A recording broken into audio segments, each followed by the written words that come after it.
Welcome to Fintech Confidential, bringing you the people, tech, and companies that change how you pay and get paid. As simple as that sounds, it's something that 20, 30 years ago was the concept. It's still the most important element. Lending has never been easier to go and start up a lending operation, speed to market that can be really quick. Sometimes for that generation, it's the only communication that they have every single day. If there was a strategy that you wished more people would use that they don't think about until it's too late. I see these two charges. Did you make them? Okay, yes, no, I didn't make them, but in a time of panic. They want to ensure that they're heard or their issue is resolved. If you do not have that, you will not be successful.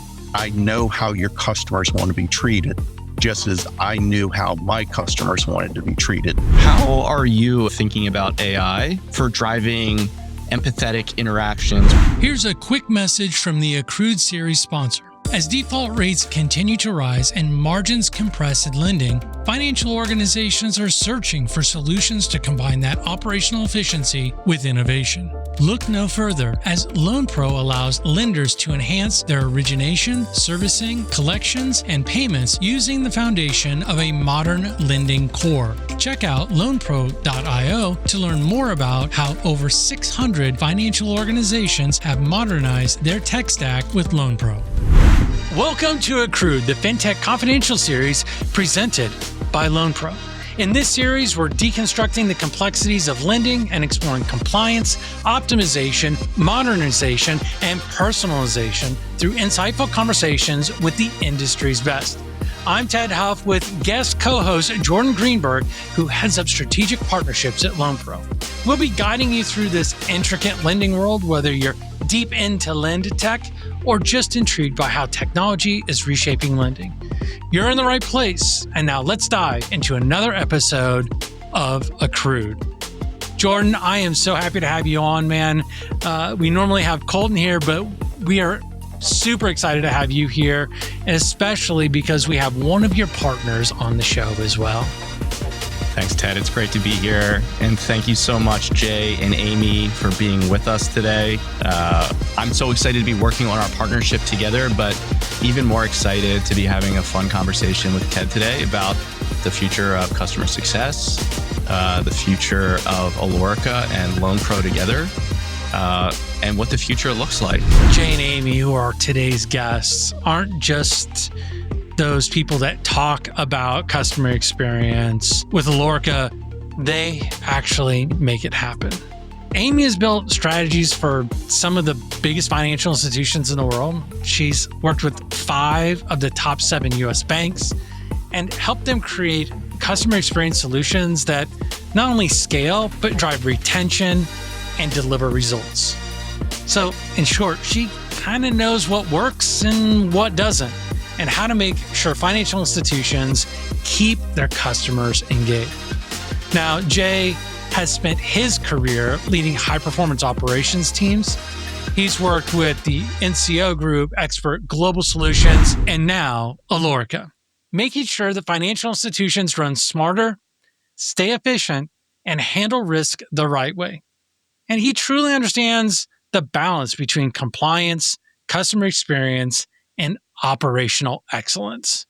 Now, they're here representing Alorica, a company that specializes in customer experience and loan servicing. They've also partnered with, as Jordan mentioned, LoanPro to streamline lending and credit servicing.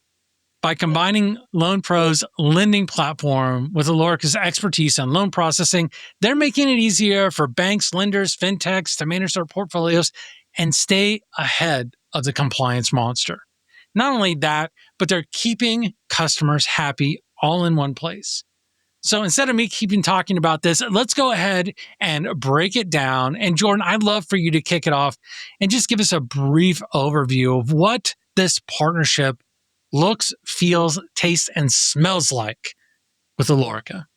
Well, we're just so excited to be working with Alorica. They're the nation's leading consumer loan servicer. LoanPro is the modern lending and credit platform.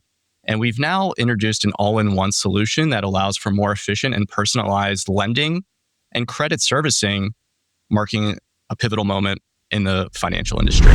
Before we dive into how all of this fun stuff working, one of the things that's really interesting is Alorica's ability to scale customer experience solutions for banking, financial services sectors. I can only imagine how that's really going to be driving the LoanPro experience. Could you help us understand how Alorica is doing that? We've been in the business since 99. We got over 100,000 people worldwide. We're in lots of countries, and that gives us the ability to really scale.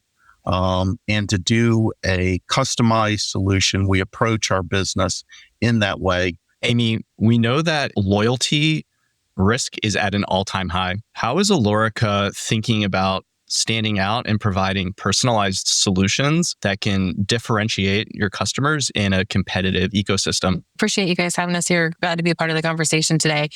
As you think about it from loyalty, it all starts with brand, the culture, the affiliation, and that starts with the bank's culture, right? So one of the things that we do is that before launching the program, we really get in, we understand the brand's culture, we get to know the business. I grew up in the banking world myself, so stickiness and loyalty is key, right? You want to make sure that your customer has multi-aspects from deposits, loans, credit cards, the like. So starting off that brand ambassador is where we kick off and makes us unique. As we roll out the program, we continue to learn more about their business and what they do regularly and how they meet their customers where they want to spend time with them and how they want to do business with them.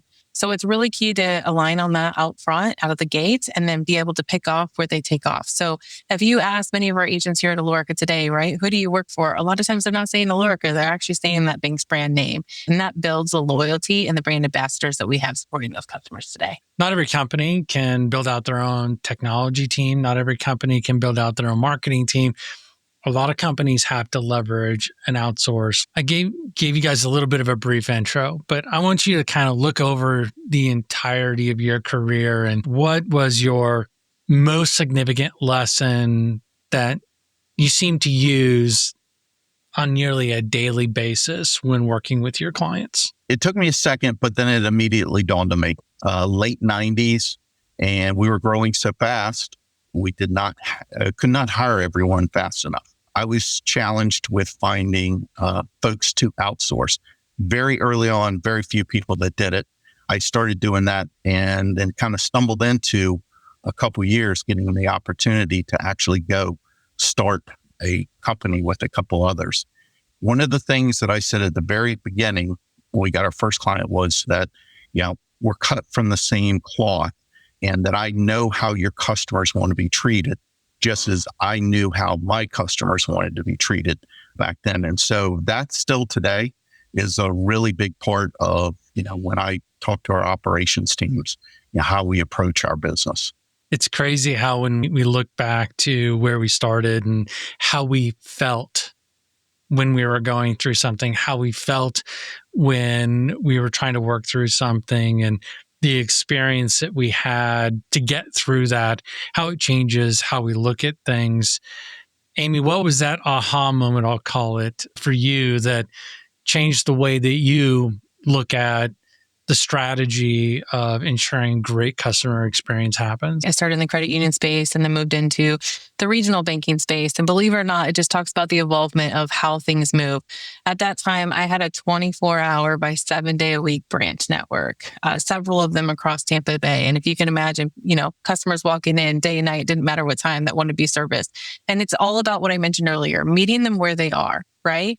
And then as the things started to evolve and things started to move digitally, you see that interaction that stays moving digitally very much as we're, conversing over to AI and some of the tools and the aspects and the data that we're utilizing today. So at that time, when I started to see that shift, it was really when I moved into the BPO expertise and began to learn the business. As it continues to evolve, I think the lesson learned for me is as the industry evolves, you have to evolve with it. Right. And you have to ask yourself the challenging questions. We talk about community and regional banks, but everything we do pretty much is on a global scale. How has that impacted the way that your clients are viewing how they need to, as you said, meet their customers where they're at. Yeah. I mean, think about that from just a generational aspect, right? You still have a generation that loves to have that relationship with their banker and walk into those, branches. And while you may not have the smaller community banks, it is at a larger scale.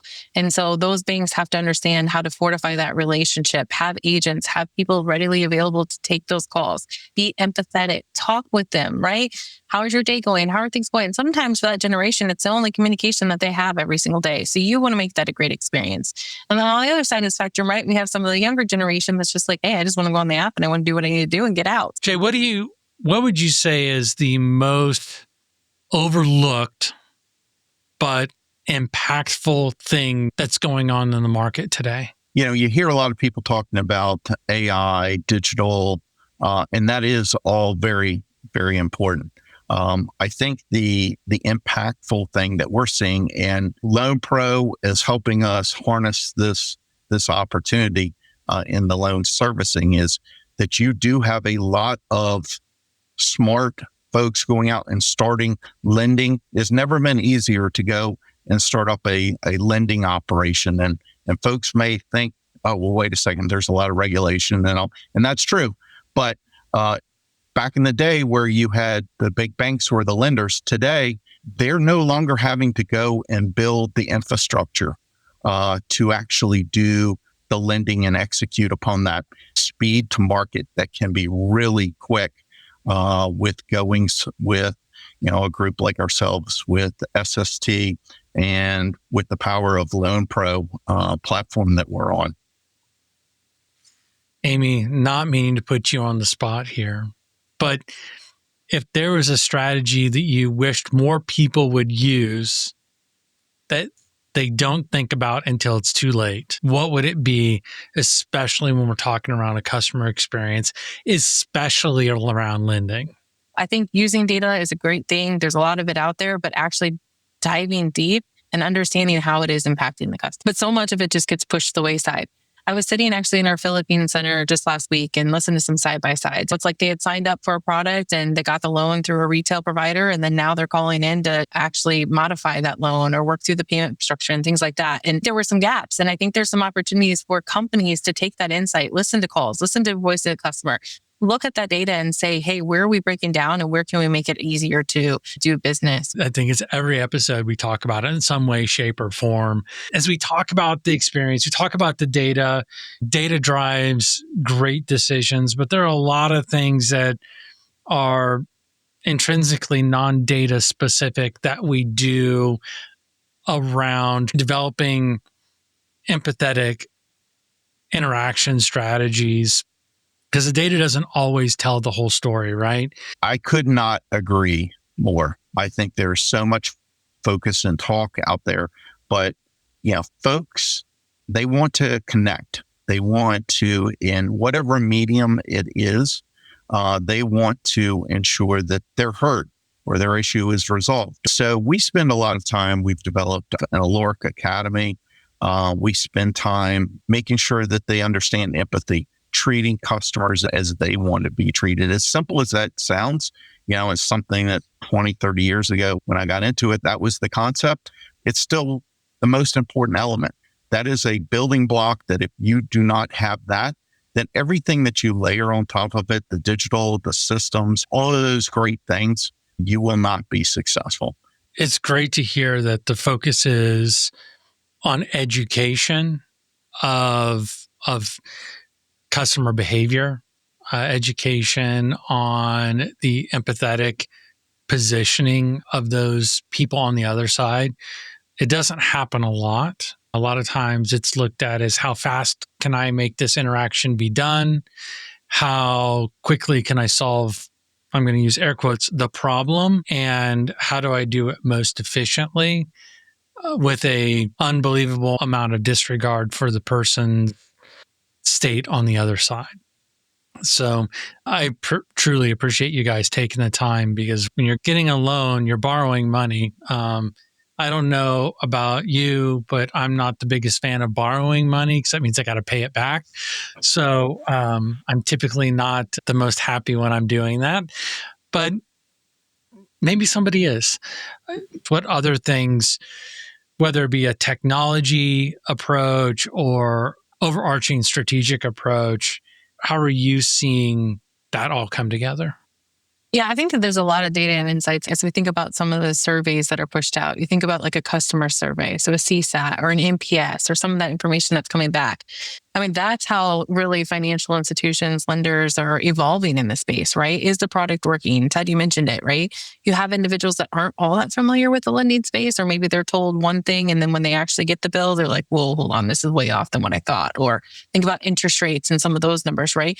There is some confusion there. So I think that ensuring that the individual on the other line, the support, the advocate that's there, understands that process and has that knowledge in order to, walk them through that and explain it to them and walk through what the expectations are going forward and interest and how it's calculated and things of that nature. It's sometimes just down to the basics, right? But as the products evolve or what they're looking for, a lot of that can be found in the insights that are provided through, the CSAT, the NPS. I even think about social media. I mean, think about how our world has evolved, right? Yeah. Everybody wants to comment. Everybody wants to give you their thoughts. So, being able to track that through some of the threads or TikTok or Facebook or Instagram, all the things that are out there.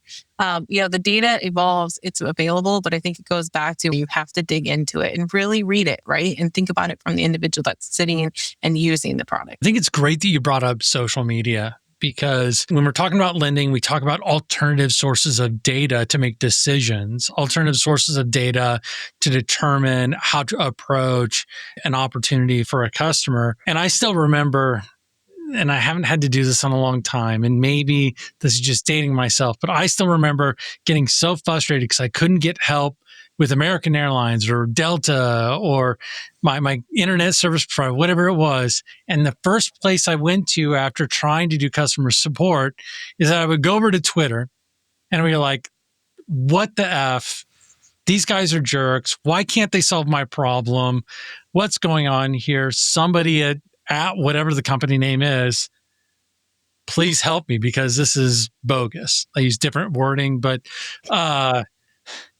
like that was the approach. Hey, Tedd Huff here. Ever thought about how you could streamline your application and underwriting process? Well, let me introduce you to Under. Why keep using the outdated methods of PDFs when you can digitize them effortlessly? All you gotta do is upload the PDF, send it out for digital signature, and voila, you're set for the digital age. Are you curious on how to make that happen? Head over to under.io/FTC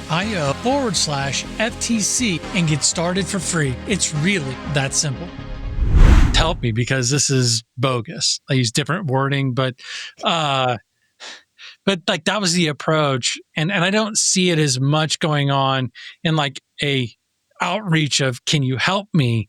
But I've seen it switch over. It's like, let me show the screenshot of this.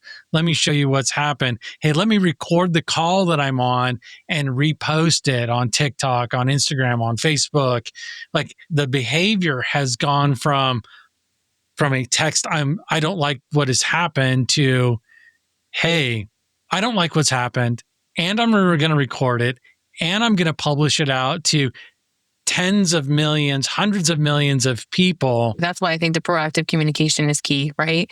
I think listening to some of those surveys, getting that feedback, understanding where the pain points are, addressing it head on. There's so many push messages that go out to us via our mobile apps, text messages, websites, their own social medias, that are out there to ensure that they are proactively communicating so that way you don't get a lot of that flashing and, videos and all the things that you're talking about, because it does happen. It's even more important in the space that we're in. It's highly regulated. It's highly compliant. We've talked about that. So it's definitely a sensitive area. And there's a lot of financial institutions that have a whole team that works around the clock to support these type of these functions. So we've talked about people. We've talked about process. Next thing up, of course, is the technology. What technologies are you seeing people use to manage all of these different data sources, to be able to respond? You hit on a couple, where it's push messages and other things. What other technologies are you seeing your clients use to get in front of the customer before the other things come back around and they start picking up the phone or sending a nasty message like I would have? Try to be in every place that you can for your consumer. And so then identifying where do they want to, interact with you. So today we do everything from chat to text, two-way text, to email, phone calls, interactive, self-service portal, notification off the apps, social media. Now I would tell you, social media, when you start getting into, financial, services, it makes it a little bit harder, right? It's a different part of the industry. So there's certain things that you can and you can't do there. But the key is just really, giving options, and, I've got kids that are, in their early 20s, for them, give me as many options as you can other than let me call you. Yeah. So, even though they have cell phones and all that, why would you have a cell phone for a call? It's super funny is the fact that you mentioned the phone call. On an episode that we just released, I was talking to a company that validates bank accounts. They validate all these different things. And one of the key things that brought up is that if you have a landline on an application or a landline in their due diligence process, that actually comes up as a red flag versus a prepaid cell phone. So it blew my mind to think of that. And it just kind of falls right into what you were talking about, Jay, is like anything but a phone call.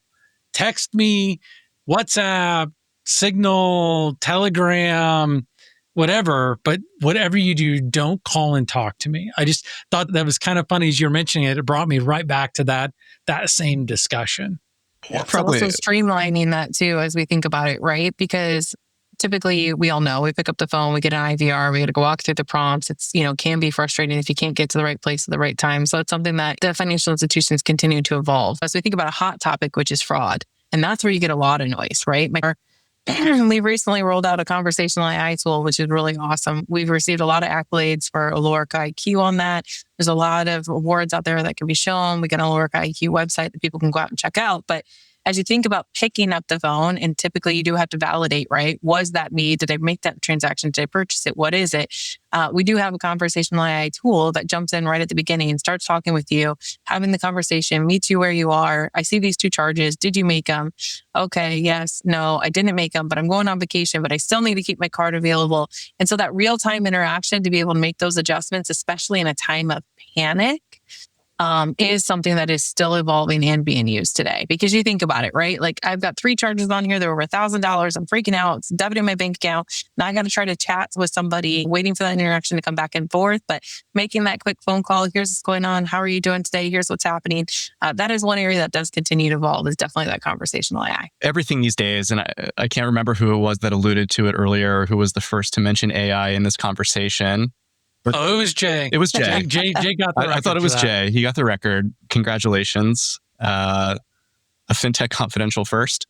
I'd love to know, how are you at Alorica thinking about AI for driving empathetic interactions, for driving optimization? We're absolutely using it today in every single part of our life cycle as we onboard new clients, right? From talent acquisition, we're utilizing AI technology that helps us then to evaluate what type of advocate is right for that program, right? What type of agent is right for that program. So, you're looking at what's the call type, what's it look like, the culture of the company. We match up those aspects. We go through a pretty rigorous evaluation of that, use that AI tool to be able to push out what we believe that agent profile looks like.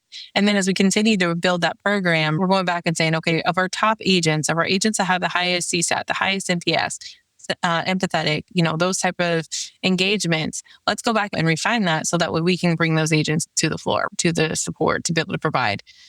As you think about training, that's front and center too. AI simulated training. So many times they get in, they don't quite understand the product yet. You can role play, you can practice, you can simulate those things. So it continues to evolve. I think there's a lot of questions. Will AI remove the human aspect? And we really don't see that, right? It may remove some of those initial easy type calls and that framework about what's my balance, has my payment been made, things like that. But when you really get down to the due diligence, and Tedd, I know you mentioned it, some people don't want to pick up a phone, but there still are very many people, especially as you think about banking and finances, and money that do want to talk to someone on the phone and be able to work through some of those more rigorous, fearful type of transactions that you want to make sure you're locked in. One of the things that Aimee mentioned was being able to use the experiences for high performing call center or high performing messages, high performing responses to all of this. You're building a fintech product. You want to offer digital assets, but wallets, that's the hard part. Security, compliance, key orchestration, blockchain integration. That's why fintechs, payment platforms, and custodians choose Dfns. They provide wallets as a service that's API first, multi-chain by design, and secured with MPC. No single point of failure. So you can launch across over 50 blockchains, automate policy controls, and stay audit ready without managing private keys. Stripe's Bridge powers crypto payments through Dfns. MoonPay scales wallets securely with Dfns. Sphere grew without compromising on control or compliance. Even major FIs like Fidelity, ABN AMRO, as well as custodians like Zodia and Tungsten trust Dfns to power their on-chain infrastructure. Developer ready, compliance approved, production grade from day one. If you're building in payments, exchanges, OTC desks, market makers, or DeFi, Dfns wallets work the way you need them to. Request your demo at fintechconfidential.com/DFNS. Dfns, secure wallets built right. How do you make sure to segment the data, the training data that you use with these AI tools? And how do you make sure that you're not over sanitizing it and missing out on opportunities to maybe learn more for that training that Aimee mentioned? One of the things that Aimee hit upon was the use of AI. We really see it as the skill of our associates. And so it is a tool that will help make them better. One of the things is every one of our calls is recorded. We use voice analytics to actually be able to fire off, think of this in a call, firing off the customer says something. There's a lot of things that'll just fire off a recommendation. They said this, here is a path you may want to consider for them. So we're doing that as well as with training is being by program, line of business, being able to take very specific calls, how they interacted, the result for CSAT, compare it back, and then identify what are the characteristics that enabled us to get such a high customer satisfaction call, and ensure that going all the way back to training, those are some of the key components that are covered in that training, because we know the end result of doing that is going to be a very positive interaction. I think about exception handling. There are all these things that Happy Path is fantastic, and we can all prepare for Happy Path. What are some approaches even to technology that blend that human expertise that you can't really get out of a machine to really elevate those NPS scores, elevate the overarching experience? We've talked about how the human factor is such a big piece of it. And what I'd really like to understand is how you, with your partners, are combining that technology to leverage human experience to really elevate the customer experience outcomes, specifically in lending and other finances. We've been doing the lending and loan servicing for quite some time. And last year, we were looking for a partner that had the ability for us to bring a lot of these technologies, take their platform. It was configurable where we could attach pieces, everything from data recording to taking data from their system, analyzing it ourselves, being able to solution back our contact systems to reaching out to customers. We found that with LoanPro. I had known LoanPro for a couple years. I had met the founder a number of years ago. And we were already utilizing the system for a couple of our clients, but we were not a client ourselves. And so what we found was a great partnership, a partnership where, we really entered into it in a strategic way. So we're bringing things to LoanPro. They're bringing things to us. And, I think that allows us, it goes back to our core Alorica, which was, the importance of every interaction. As we think about the experts that we have, Jay, we've been in this space for a long time, one of the largest. Having that ease of use and all systems on one page, usability for the agents and our experts that are supporting these loan services and lending products today has gone a long way. Bringing on LoanPro, we're able to open up an expansion of new products that we're going to be offered to the market. So we're really excited about that as we think about those different products and lending services that we can extend. Well, the time has come where I ask you guys to sit back and look deep into the fun crystal ball we've got here. And what I want you to do is help us understand, what does customer experience look like in the next 3 to 5 years? I'll look into that ball, no problem. I'm seeing it head on. I really think what customer service looks like in the next 3 to 5 years is we've been talking about data, and it's continued to be a conversation, right? These institutions are going to know more and more about their customers. They're going to know how they want to interact, how they want to engage, where they're spending, what it's looking like, what products they need. It's just going to continue to build on that process and evolve. I take it back to where I said, I was running 24 hours, 7-day of banking, right? I mean, walking into those centers every single day, customers coming in, don't have a lot of the branch network now. They're interacting digitally. That's how they're evolving. And I just think with time, that's going to continue down that path. What did you see in that crystal ball? I saw lots of things. Certainly a speed to answer. That's what consumers are continuing to look for. As much as we're looking at how AI and digital is being a part of this, they want it to be personable. The companies that are personable and do it with a high level of customer satisfaction and bring all the technologies to help ensure that if it's handling a loan or it's answering other questions or when is my payment due, making sure that the consumer gets what they want, where they want it, when they want it, how they want it. I cannot disagree with either one of you on both of those topics. I think you're right. Speed of response. I think the ability to do what we want, when we want, how we want is going to be super important.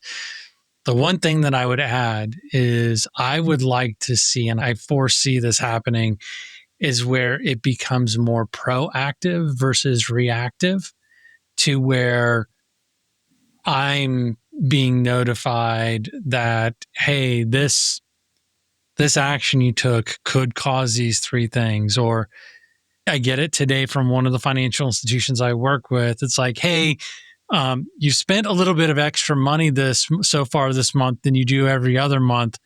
Are things okay? Do you need an emergency funds loan? Do you need these types of things? We're here for you. And I think that is really going to be where it gets pushed to that next level. Is if we can react fast, that's great. But if we can be proactive and highly personalized to what's going on for that individual, I think that's where we're going to see things really exponentially create a much happier consumer and a much more educated consumer, because we can leverage those as education moments as well. Jordan, I'm not going to leave you out, man. What did you see when looking into that crystal ball? Aside from the great partnership, I just see the ability that in someone's darkest day, which also typically involves money, we have partners and agents who can bring us, quick, efficient customer delight. I think that the partnership between LoanPro and Alorica sets their agents who are all over the world up to do just that.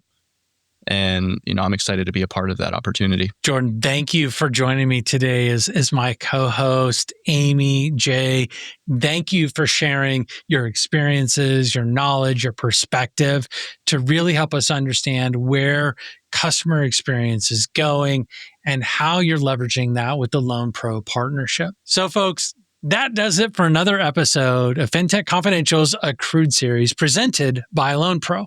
If you haven't already, if you made it this far, you need to do the like button. You need to do the follow, all of that fun stuff. And if you want to be notified when the next episode releases, go ahead and head over to fintechconfidential.com and sign up today. And as always, keep moving forward. As we wrap up today's episode, I've got one last thing for you. If you're in the trenches fighting fraud and financial crime, you know it's a complex battlefield. That's where Hawk's AI tools for real-time payment screening, AML, transaction monitoring, and dynamic customer risk rating come into play. These aren't just buzzwords. They're game changers designed to make your compliance more effective and less of a headache. Imagine slashing through false positives with precision and giving your compliance strategy the edge it needs. Head on over to gethawkai.com to sign up for a demo and discover how their platform can revolutionize how you fight fraud and financial crime. This has been a production of DD3 Media with all rights reserved. This is provided for informational purposes only. It is not offered or intended to be used as legal, tax, investment, financial, or other advice. We strive to provide accurate and up-to-date information, but will not be responsible for any missing facts or inaccurate information. You comply and understand that you should use any of this information at your own risk. Cryptocurrencies are highly volatile financial assets, so research and make your own financial decisions.